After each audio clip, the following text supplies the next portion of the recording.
আপনি কি লাউ ক্রেতা? হ্যাঁ। মানে কৃষক পর্যায় থেকে লাউ ক্রয় করেছেন? হ্যাঁ। আপনারা কয়টার দিক থেকে লাউ ক্রয় করা শুরু করেন এখানে? একবার সকাল থেকে সূর্য ওঠার আগের থেকে। মানে ফজরের আগে থেকে? না, ফজরের পর থেকে। মানে ফজরের পর থেকে আপনি এখানে লাউ ক্রয় করা শুরু করেন? হ্যাঁ। তো আজকে কত টাকা কেজি করে লাউ ক্রয় করলেন? 24 থেকে শুরু করে 27 টাকা পর্যন্ত।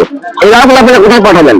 এটা বিভিন্ন জায়গায় যাবে, রাজশাহীতে যাবে, বগুড়াতে, বগুড়া ডিস্ট্রিক্টে যাবে, বিভিন্ন জেলায় যাবে। আপনার হাতে কি আরো খুচরা ব্যবসায়ী রয়েছে যাদের কাছে আপনারা পাঠাবেন? হ্যাঁ হ্যাঁ।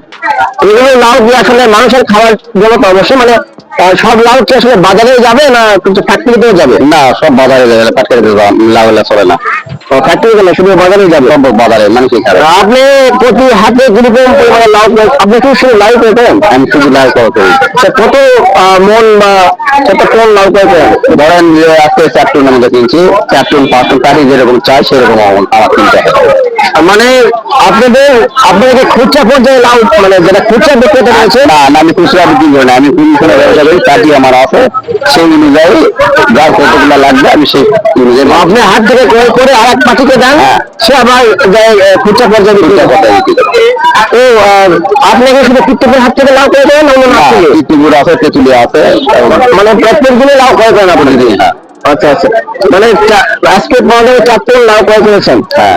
এখানে আপনি ধারণা অনুযায়ী কত লক্ষ টাকার ব্যবসা হয় প্রতি হাতে? এটা ধরেন যে মোটামুটি ধরেন যে 10 টন আমদানি যদি হয় তাহলে 10,000 টাকা কামাই হবে প্রত্যেক পার্টি মিলে, সবাই মিলে। মানে কেজি প্রতি 1 টাকা করে তার কমিশন। মানে প্রত্যেক মাসে 1 কেজি লাউ বিক্রি করে 1 টাকা করে লাভ করে। মানে এখানে মোটামুটি কত লক্ষ টাকার বেচা বিক্রি হয় প্রতি হাতে? 8-10 লক্ষ টাকা হবে না লাউ বিক্রি? মোটামুটি 8-10 লক্ষ টাকা হবে। মানে প্রতি হাটে 8-10 লক্ষ টাকা লাউ বিক্রি হচ্ছে? এখন আরো বেশি হবে। তো আচ্ছা, মানে ডাবল পুরো, মানে এখন বর্তমানে লাউ এখন পুরো এখন আরো বেশি হবে। এই পটল মরিচের কত করে জিজ্ঞেস করি, সেক্ষেত্রে সেগুলো কিরকম কত লক্ষ টাকার বেচা বিক্রি হয়? পটল ওই রকম এখানে গাড়ি লোড হয়, 2-4টা গাড়ি লোড হয়, পটল মুড়ি ওই যে ওই সামনে, মানে যদি আমি সব মিলাই হয়ে গেলে প্রায় 50 লক্ষ টাকার মতো। মোটামুটি বেশি হবে 50 লক্ষ বা 1 কোটি টাকা, 1 কোটি টাকার মতো এই হাতে প্রতি সপ্তাহে 1 কোটি টাকার মতো বেচা বিক্রি হয়। আরেকবার মানে আপনাদের পার্টি রয়েছেন, ওরা কতক্ষণ এখানে কাজ করে? এখানে মোটামুটি আমরা আরবদার হিসাবে যারা কাজ করি, মোটামুটি ধরেন যে প্রত্যেকটা দলের মধ্যে 4-5 জন আছে। মানে মোটামুটি সব মিলে প্রায় 40-50 জন। আর সব মিলে লেবার পত্র ধরে 100 জন এখানে কাজে নিয়োজিত। মানে আজকে কৃত্রিমের হাট নিয়ে এসেছেন, মানে কৃত্রিমের হাট নিয়ে আপনারা বাস্তব কোনো দেওয়া সুবিধা এরকমই, মানে প্রতিদিন বিভিন্ন হাটে আপনারা যান। তো আপনাদের মোটামুটি আপনার সন্তুষ্ট এই হাতে বেচা বিক্রি করে বা কিনা বেচা করে? হ্যাঁ, আমরা সন্তুষ্ট। আমার কৃষক কি সন্তুষ্ট? কৃষকের সন্তুষ্ট। এবার লাউয়ের দাম বেশি, লাউয়ের দাম বছরের থেকে এবার এই সময় অনেক সময় কৃষক অভিযোগ করে যে আপনারা লাউ বা অন্যান্য সবজি, আপনার কথা বলছিলাম, যে এখানে মাঠ পর্যায়ে সবজি তারা ক্রয় করছেন, যে আপনারা অথবা ক্রয় করছেন 20 টাকা 30 টাকা, কিন্তু করে আবার এই সেম পণ্য যখন ঢাকাতে চলে যেতে তখন সেটার দাম হয়ে যাচ্ছে 100 টাকা বা 120 টাকা কেজি করে। এত বৃহৎ একটা গ্যাপ কেন? এটা ঘটনা হলো এখানে 25 টাকা 25 টাকা 28 টাকা কেজি করে গাড়ি লোড দিয়ে গাড়ি ভাড়া কেজিতে 4 টাকা 5 টাকা খরচা হয়।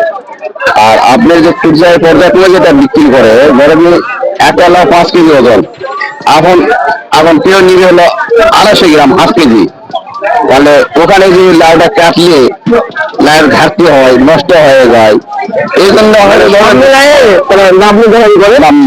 তাদের খরচা আছে, ঘর ভাড়া আছে, আরো আংশিক খরচ আছে, লেবার আমি লাউয়ের কথা শুধু বলছিলাম, অন্য সবজির কথা বলছি যে আপনি কৃষক থেকে যে টাকায় ক্রয় করা হয়, মানে ক্রয় করেন পাইকাররা, তারা আবার পর্যায়ক্রমে হাট হতে হতে যখন ঢাকা বা রাজশাহীতে যখন যায়, সেই পণ্যই আবার দেখা যাচ্ছে যে তারা 20 টাকা কিনে নিয়ে সেই পণ্য 60 টাকা 70 টাকা 80 টাকা পাইকারি আবার হয় না। এখানে আটান কোন আর রাজশাহী কোন যে পাইকারিতে হয়, পাইকারি যে বাজারটা, ধরেন যেখানে 30 টাকা লোড হয়েছে, এটা কথা সব মিলে 30 টাকা লোড হয়েছে, খরচ সব 30 টাকা পড়ছে, সেখানে 32 টাকা বিক্রি হচ্ছে। আমাদের এখানে এটা না, আমরা তো মাল তারপর নিজ মুকাম নিজেও কিছু মাল দিই, তো কোনো কোনো সময় মাল দিই, সেখানে বিক্রি হচ্ছে 80 টাকা 28 টাকা 30 টাকা কেজি করে পাইকারি বিক্রি হচ্ছে। আর খুচরা পর্যায়ে যায় এই এই জিনিসটার দামগুলো হয় যাচ্ছে বেশি।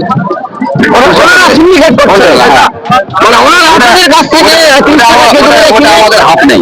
আপনাদের কাছ থেকে 30 টাকা বা 40 টাকা করে কিনে ওরা আবার বাড়াই দিচ্ছে। এখান থেকে আপনারা ঢাকাতে পৌঁছায় দিচ্ছেন, ঢাকার খুচরা ব্যবসায়ী রয়েছেন তারা আবার দাম নির্ধারণ করছে। আচ্ছা, ধন্যবাদ আপনাকে।